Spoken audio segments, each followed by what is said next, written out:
Баяғы заманда бір бай болыпты, ол бай дүние қоңыз екен. Сөйтіп ол өзінің жеріне тоймай бір кедейге барыпты. Кедейден сұрап, ей, кедей, мына сенің жерің менікі екен дейді. Сөйтіп кедей былай депті. Кедей былай депті, мен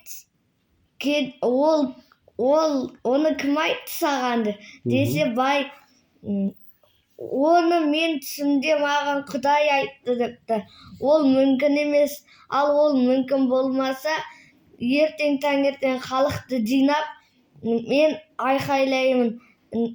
Уа Тәңірім, ол жер кімдікі деп айқайлаймын. Сол кезде байдікі десе, ол жер менікі болады, ал сенікі десе, сенікі болады.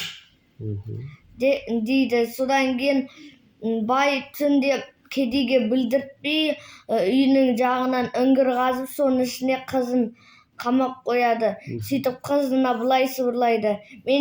Мен ертең келіп, мына жер кімдікі деп сұраған кезде, сен байдікі деп айқайла дейді. Сөйтіп ертең болады, сөйтіп барлық халықтардың бәрі қарап тұрады. Сол кезде ана айқайлайды бай. Уа Тәңірім, мына жер кімдікі деп сұраған кезде, байдікі. Мына жер кімдікі? Байдікі. Мына жер кімдікі? Байдікі. Деп айқайлағаннан кейін ана кедей мұңайып кетіп қалады. Сөйтіп барлық ел үйіне кетіп қалған кезде бай өзінің үңгіріне қызын көрейін деп кетсе, қызы жоғалып кетіпті. Сөйтіп ол қызы бейтаныс бір суырға айналып кетіпті. Сөйтіп ол жерді, топырақты қазып қаша беріпті.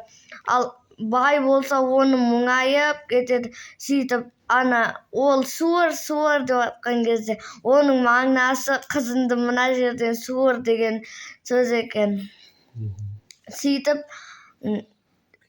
Сөйтіп біреуге жамандық жасамаңдар. Оның кесапаты бар. Деген мағына, иә? Деген мағына білдіреді.